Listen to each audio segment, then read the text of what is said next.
Most people believe money evolved naturally, that it slowly improved over time, that markets shaped it, that government simply managed it. That belief is comforting and completely wrong. Because modern money didn't emerge from democracy, innovation, or public debate. It was decided, quietly, behind closed doors, by people you never voted for. And once that decision was made, everything about money changed. How it's created, who controls it, and who pays the price. What you're about to hear isn't a conspiracy theory, it's documented history. But it's history most people are never taught, because once you understand how money really works, it becomes impossible to unsee the system you're living inside. To understand this, you have to forget what you think money is. Money is not coins, it's not bills, it's not numbers in your bank account. Money is power, and power is never accidental. For most of human history, money was simple. It was limited, difficult to create, and expensive to abuse. Gold had to be mined, silver had to be refined, coins had weight.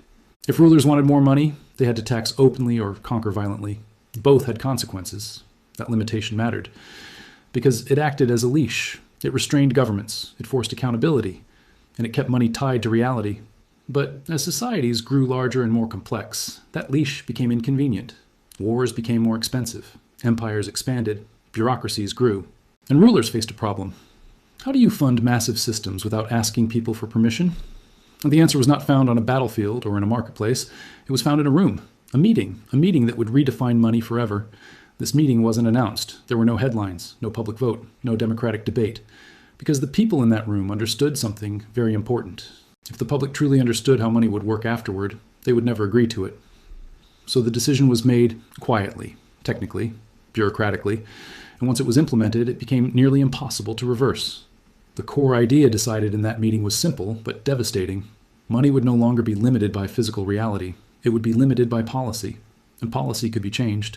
That single shift unlocked a new form of power, because whoever controlled money creation could now influence everything else: governments, markets, wars, and entire generations. From that moment on, money stopped being something governments earned. It became something they could create, but not directly, and that distinction matters, because the system was designed to appear independent, neutral, scientific. Money creation would be handed to institutions that looked detached from politics, staffed by experts, shielded from public pressure. This wasn't done to protect people, it was done to protect the system. The language changed. Instead of printing money, they called it liquidity. Instead of inflation, they said price stability. Instead of debt, they said growth facilitation. The system became abstract, and abstraction is the enemy of accountability. Once money was separated from physical limits, something else happened. Debt stopped being a temporary tool. It became permanent. Governments no longer needed to save before spending. They could spend first and justify later. And because the cost was delayed, the consequences were invisible, at least at first. This is where the illusion truly began. People were told the system was safer, more stable, more advanced. And compared to the chaos of older eras, it looked convincing. Crises were postponed, recessions were softened. Markets recovered faster. But stability came at a price, and that price was control. Because when money can be created without limits, discipline disappears, debt accumulates, and the system becomes fragile, not strong. But fragility hides well when it's spread over time. The people who designed this system understood human psychology. They knew people tolerate gradual decline far more than sudden collapse. So instead of breaking the system, they stretched it. Instead of raising taxes sharply, they inflated slowly. Instead of openly defaulting, they diluted quietly. The result was a system that feels normal while it decays.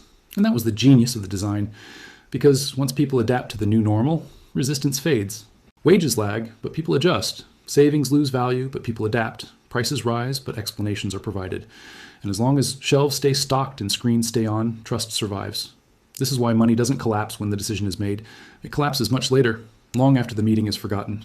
The real power of that meeting wasn't money creation, it was narrative control. Because the system taught people what to believe about money. That inflation is natural, that debt is manageable, that experts are in control, that collapse is impossible. And every time the system strained, the same message was repeated. This time is different. Technology will save us. Policy will adapt. Growth will continue. But history has heard those words before, again and again. And every time, the ending was the same. Because no system built on infinite expansion in a finite world can survive forever. The meeting didn't create collapse, it delayed it. And delay is dangerous because it makes people complacent. Here's the part most people never realize. Money systems don't fail because of bad intentions. They fail because incentives become distorted. When money is easy to create, hard choices are avoided. When debt is cheap, Discipline disappears, and when consequences are delayed, responsibility dissolves. And the longer this goes on, the harder it becomes to stop. Because stopping would mean admitting the truth, that the system is unsustainable, that promises can't be kept, that the future has been borrowed from too many times. So instead of stopping, the system accelerates. More debt, more money, more intervention. Each solution creates the need for the next, until eventually trust begins to crack, not all at once. Quietly, people stop saving, they spend faster, they search for anything that holds value. Not because they understand the system, but because they feel something is wrong. This is always the final phase. Not panic, but unease. The meeting didn't guarantee collapse, but it guaranteed this outcome. A world where money is no longer a neutral tool, where policy shapes purchasing power, where savings are punished, where stability depends on confidence rather than reality. And confidence is fragile. Once lost, it cannot be commanded back.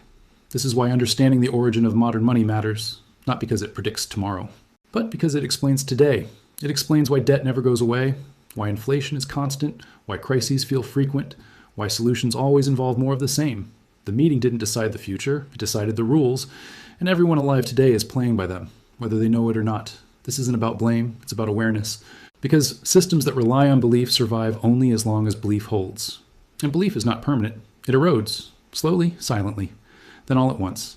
If this video changed how you see money, if it made you question the stories you've been told, then this channel is for you. Because every video here is about uncovering the hidden structures behind money, power, and collapse. Not to scare you, but to help you see clearly. Subscribe, not because something dramatic is about to happen tomorrow, but because understanding how the system works is the only way to understand where it's heading next.